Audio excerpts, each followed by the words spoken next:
Bismillahirrahmanirrahim. Assalamualaikum warahmatullahi wabarakatuh. Kita kembali lagi di Statistik Asik bersama dengan Ibu Wiwin Astuti. Oke, untuk kesempatan kali ini video ini akan membahas tentang pengujian hipotesis proporsi, yaitu tentang uji hipotesis dua proporsi, begitu ya. Kalau sebelumnya uji satu proporsi itu kita membandingkan proporsi yang sudah ada dengan klaim proporsi baru. Kalau ini kita membandingkan proporsi di sampel pertama dengan sampel kelompok sampel yang kedua, dua sampel tertentu, begitu ya. Nah, perhatikan uji hipotesisnya sama, hanya formulasi hipotesisnya itu karena kita punya dua proporsi, jadi kita membandingkan P1 dengan P2. Apakah dia sama, tidak sama, kurang, ataukah dia lebih dari. Begitu juga taraf signifikansinya kita sesuaikan. Ketika dia menggunakan formulasi yang pertama, artinya dia uji dua ekor, Z tabelnya, maka Z dibagi 2. Kalau kita menggunakan formulasi hipotesis yang kedua, ujinya kita menggunakan kurang dari ya, P1 kurang dari P2. Berarti kita pakai uji ekor kiri, artinya Z tabelnya nilainya negatif Z alfa. Kalau kita pakai formulasi hipotesis yang ketiga, artinya Z tabel sama dengan Z alfa positif karena dia P1-nya lebih besar. Yang ketiga, menentukan kriteria pengujian, apakah H0 diterima ataukah ditolak dengan membandingkan Z0 dengan Z tabel, gitu ya. Ini untuk hipotesis pertama, ini hipotesis kedua, dan ini hipotesis yang ketiga. Oke, kemudian yang keempat adalah menentukan statistik uji tadi ya, sesuai rumusnya tadi. Dan kemudian yang kelima, menyimpulkan apakah H0 ditolak ataukah H0 diterima. Ya, langsung kita ke contohnya. Ada sebuah pemungutan suara yang akan dilakukan di penduduk kota M dengan penduduk kota yang ada di sekitarnya selain kota M, begitu. Tentang rencana pendirian gedung serbaguna di tengah kota-kota mereka.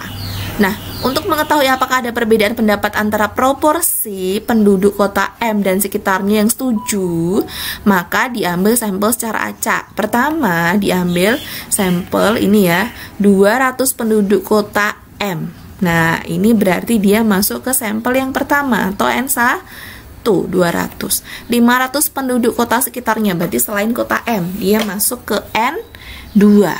Banyaknya sampel yang kedua. Kemudian, apabila terdapat 120 kota M dan 240 penduduk di sekitarnya yang setuju, perhatikan setuju, ini berarti masuk sebuah kriteria. Berarti dia adalah X, yaitu banyaknya sampel dengan kriteria tertentu. Ya, kriterianya adalah setuju. 120 kota M, berarti dia X yang pertama, 120. 240 penduduk kota di sekitarnya, berarti dia X yang kedua.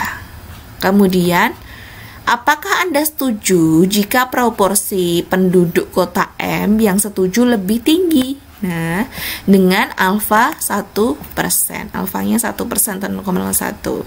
Perhatikan di sini, apakah Anda setuju bahwa kota M lebih tinggi, berarti lebih besar. Berarti proporsi, berarti P1, P-nya M, P1 lebih besar daripada P2.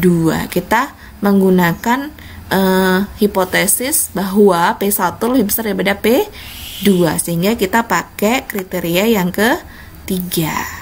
Ya, oke, kita ke ini urutan pengujiannya, formulasi yang ketiga bahwa P1 lebih besar daripada P2 sehingga H0-nya P1 kurang dari sama dengan P2.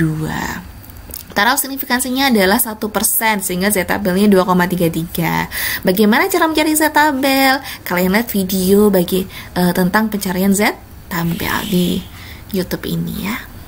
Kemudian kriteria pengujian yaitu kita menggunakan tadi ya, karena di paketan yang ketiga, maka H0 diterima jika Z0-nya kurang dari Z tabel, ditolak jika lebih besar daripada Z tabel. Statistik ujinya tadi ya, kita yang diketahui. Nah, pertama kita cari P1 dulu, proporsi yang pertama yaitu X1 dibagi N1, kriteria pertama dibagi banyaknya sampel pertama, yaitu 120 ini ya, dibagi 200. Nah, perhatikan kita coret. coret 0, 0. 12 dibagi 20, kalian bisa langsung saja hitung di kalkulator 120 dibagi 200 ya, akan ketemu 0,60 atau 0,6. Boleh ya, 0 di belakang koma di terakhir itu tidak berfungsi. Kemudian P2 X2 dibagi N2, yaitu 240 dibagi 500 ini, yaitu 0,48. Kemudian baru kita cari P totalnya, yaitu X1 tambah X2 ini ya, 120 tambah 240 dibagi N1 tambah N2, jadi 360 dibagi 700 atau 0,51. Oke, sudah ketemu P1, P2, dan P-nya.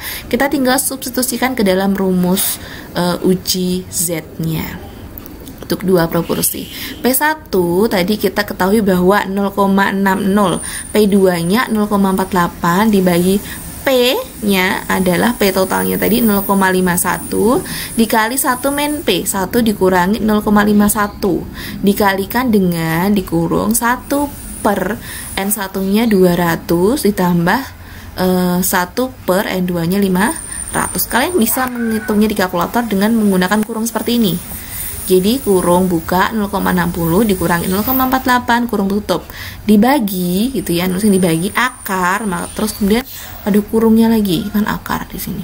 Nah, kalian bisa menguntun. Nah, ini ditulis sama-sama seperti apa yang saya tulis. Sudah ditulis semuanya, nanti langsung ketemu jawabannya. Boleh seperti itu. Atau kita hitung manual ya. Kita hitung dulu yang atas 0,60 dikurangi 0,48 yaitu 0,12 dibagi akar di 0,51. Ini perhatikan, kita hitungnya ini dulu. 1 dikurangi 0,51 berarti 0,49 dikali dengan, perhatikan di sini saya jadikan desimal, 1 dibagi 200 yaitu 0,005 dan 1 dibagi 500 0,002 ya. Terus di sampingnya karena nggak cukup, ini perkalian, saya kalikan dulu yang depan.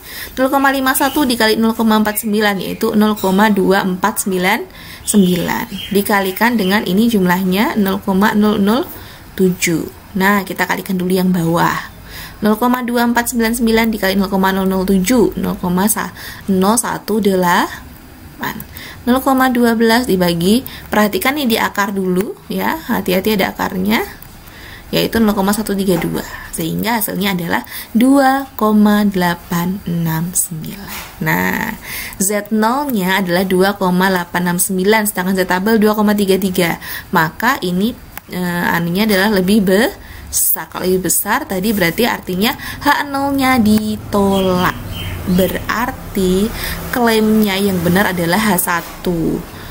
Yaitu kita setuju dengan pendapat proporsi kota M tadi, berarti ya kalau ditolak berarti dia H1-nya atau P1 lebih besar daripada P2. Artinya penduduk proporsi kota M yang menyetujui rencana itu lebih besar ya, tadi ya lebih besar daripada proporsi penduduk di kota sekitar. Oke, itu untuk uji hipotesis proporsi dua proporsi. Semoga bermanfaat. Wassalamualaikum warahmatullahi wabarakatuh.